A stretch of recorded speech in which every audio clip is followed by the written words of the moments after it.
Hindi po ninyo na-remind si Colonel La Chica o maging si OVP na, Sir, Ma'am, kailangan po natin ng totoong pangalan na recipient ng CIF dahil baka hindi na kailangan ng COA at nasa Joint Memorandum Circular po yan.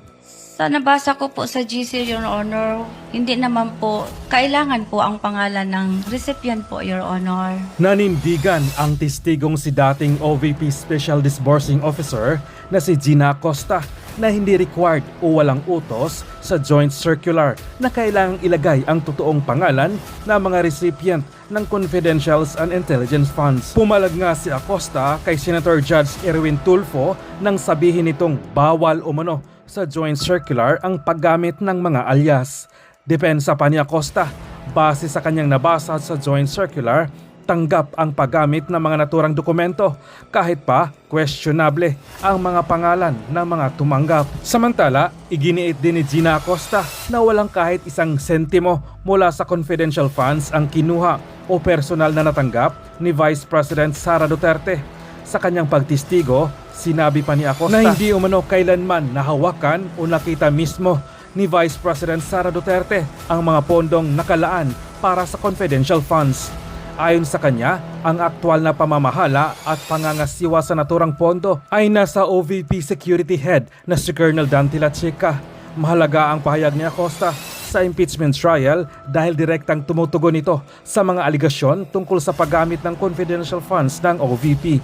Sa kanyang testimonya, ipinakita niyang may itinalagang opisyal na umahawak at nangangasiwa sa pondo, sa halip na personal itong hawakan ni Vice President Sara Duterte. Ito mga pangalan, bakit wala kayong record ng itong mga pangalan ng mga tao na tumanggap na CIF?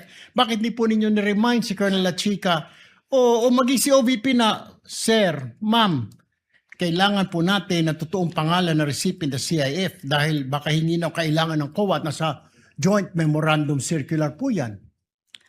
You should know that. Sa nabasa ko po sa GC, Your Honor, hindi naman po sinasabi doon na kailangan po ang pangalan ng recipient po, Your Honor. How would you consider yourself? Smart, average, or stupid? So for me, in this case, you're stupid in the name of blind loyalty. Thank you, Mr. Presiding Officer. Ms. Gina Acosta. Bago po kayo naging SDO ni VP Sara, ano po ang trabaho niyo? Ano po,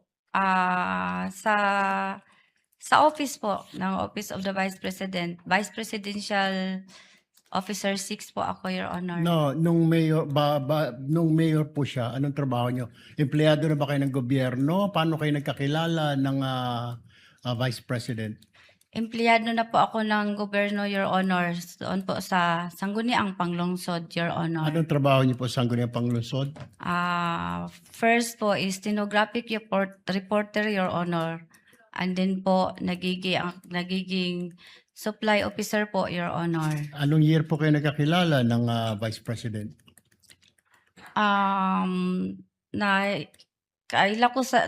Nakilala ko siya, Your Honor, yung nagiging vice mayor po siya sa Sangguniang Panglungsod, Your Honor. Tapos, kinuha ka na niya sa kanyang opisina? Ganun po ba? Wala po, Your Honor. Nakilala ko lang siya bilang siya po ang vice mayor ng Davao City, Your Honor, sa Sangguniang Panglungsod, ang iyang opisina. Tapos ako, doon din nag-opisina sa Sangguniang Panglungsod, Your Honor, sa admin office po. Kailan po kayo kinuhang SDO sa Office of the Mayor? Yung mayor na po siya, siya na po ang mayor ng Davao City, Your Honor. Alright. Alam niyo po yung mga pangalang Mary Grace Piatos, Chippy McDonald, Pusa, Pagong, Ngit-Ngit, Belat, na hindi po totoong mga tao ito, na mga totoong pangalan. Alam niyo po yun. Na-encounter ko po yun. Tanong ko po, alam niyo na hindi po totoo. Chippy McDonald ninyo, I'm sure. Nag-rely po ako sa... Hindi po. Common sense lang po. Pusa, Pagong. May apelyido bang Pusa, Pagong sa Davao? Wala po akong narinig na Okay. ganyan, Your Honor. Pero alam mo na ito po, hindi totoo mga pangalan. Totoong tao po sila. Totoo pangalan, pero hindi po totoong pangalan. Yes po, Your Honor. Okay. kung hindi po totoo mga pangalan, bakit wala kayong record ng toong mga pangalan ng mga tao na tumanggap na CIF? Bakit hindi po ninyo ni-remind si Colonel La Chica o maging si OVP na, Sir, Ma'am, kailangan po natin ng totoong pangalan na recipient ng CIF dahil baka hindi na kailangan ng COA at nasa Joint Memorandum Circular po yan. You should know that. Sa nabasa ko po sa GC, Your Honor, hindi naman po sinasabi doon na kailangan po ang pangalan ng recipient po, Your Honor. So sa pagkaintindi mo, hindi kailangan. Hindi mo nilalagay. Ano po yung nilalagay sa safes ng mga dokumento?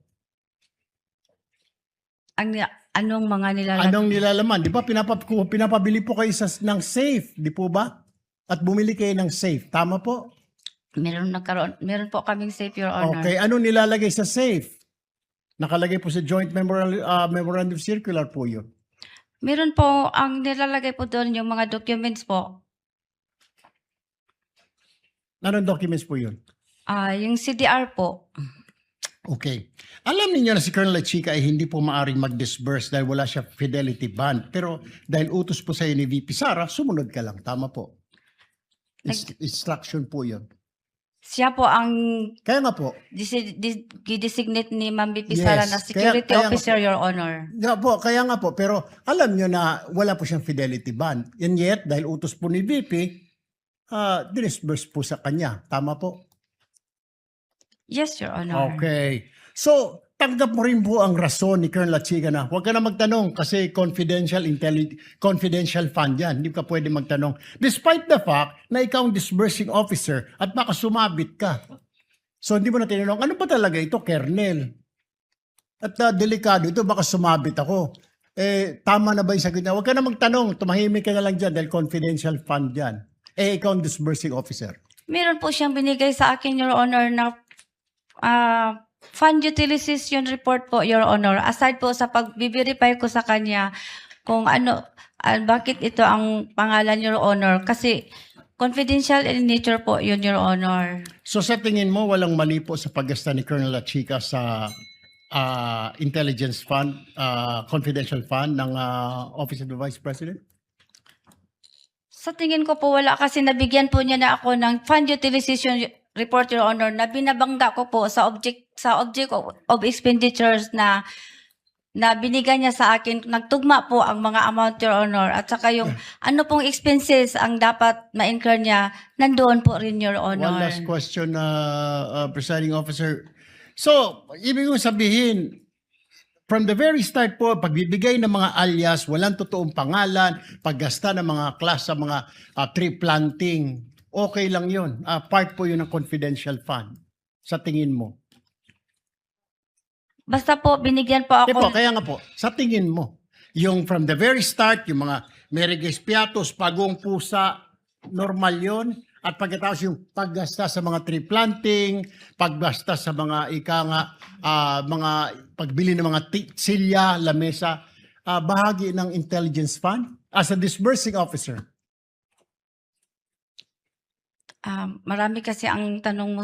No, ang Your tanong ko nga Honor. po, tama ba sa tingin mo yung paggasta ni Colonel La Chica, pagbili ng mga lamesa, upuan, tree planting, confidential fund, ma'am? Na Kasi, bahagi ng confidential yon. Kasi, Your Honor, sa tree planting po, napasok po doon ang confidential plan po during po sa pag-inspect po ng area po kung saan po mag-tree planting ang mga tao po at ang mga partner organization po.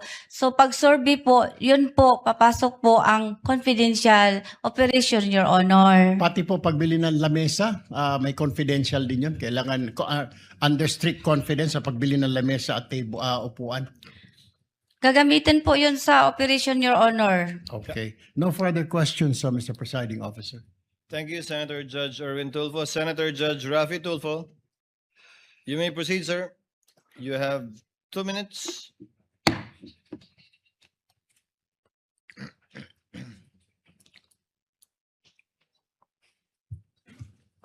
Ma'am, nakapaniud to na ka.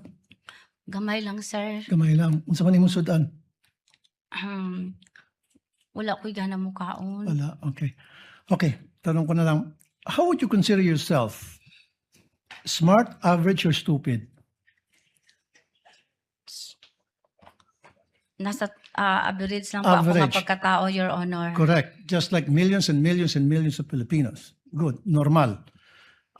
Kasi sa isang normal na tao, kapag siya'y binigyan bilang isang SDO tulad sa inyo ng listahang pangalan ng mga informants na bilat, pagong at pusa, papalag ka. Ano ba to? Kernel, mukhang hindi ata tama to. Bastusan na to. Di po ba? Para sa normal na tao. Am I right? Nag-rely po ako sa sinabmit po sa akin ng security officer, Your Honor. Kaya nga po, bilang isang normal na tao, ulitin ko, pag nakakita kayo ng ganong pangalan, bilat, pagong, pusa, etc. Belat. Okay, belat, same. Magugulat ka, di ba?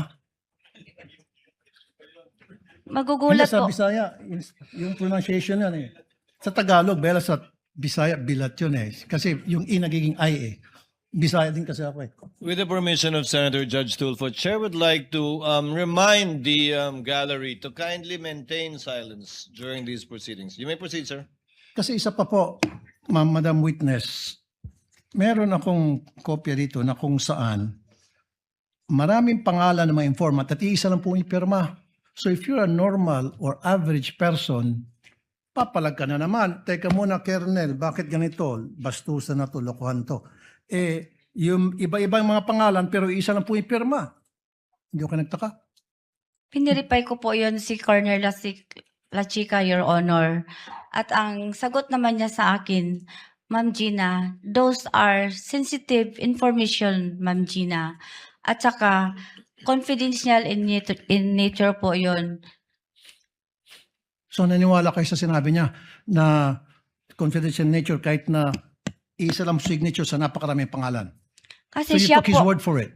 kasi siya po ang nag-implement sa mga confidential activities, Your Honor, on the grounds. Siya po ang inatasan na mag-implement. Siya ang implementor po, Your Honor. So for me, in this case, you are stupid in the name of blind loyalty.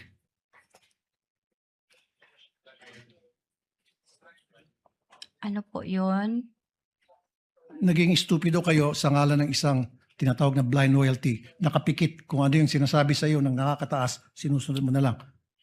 Stupido ka pa rin, pero in the name of blind loyalty. Would you agree? Dili ko maintindihan, Your Honor. I'm sorry. Okay, nung kayo po ay SDO sa Davao, nung mayor si BP Sara noon, hindi kayo nagkaroon ng disallowance, right? Never? Wala po, Your So ano Honor. pinagkaiba na sa Davao at ngayon sa OVP? Bakit nagkaroon kayo ng disallowance ngayon dito sa OVP and DepEd versus nung nasa Davao kayo, wala kayong disallowance? Anong pinagkaiba? Ang maalala ko lang, Your Honor, sa Davao po, doon po sa mag-submit po kami ng accomplishment report doon po sa DILG, hindi po sa Office of the Vice President, hindi po sa Office of the President, sa Senate at saka sa HOR, Your Honor. So nung panahon po sa Davao, meron ba mga pangalan piatos? Meron ba mga pangalan mga belat, pagong, pusa, etc.? Hindi ko ma-remember, Your Honor. Hindi All ko of a sudden, maalala. hindi mo na maalaala. And Hindi how ko long? maalala, Your Hindi mo na Honor. maalaala. And yet 6 years ka naging SDO doon. Hindi ko maalala, Your Honor. Matagal na po yun, Your Honor. At saka, may edad na rin po ako, Your Honor. Ayaw lagi pag tinunto, ma'am. Pati kami ba na tinunto mo diri. Mo Maraming maging na ako tinuod, Your Honor. Okay. Salamat po, Mr. Presiding Officer. Thank you, Senator Judge Tulfo. The Senate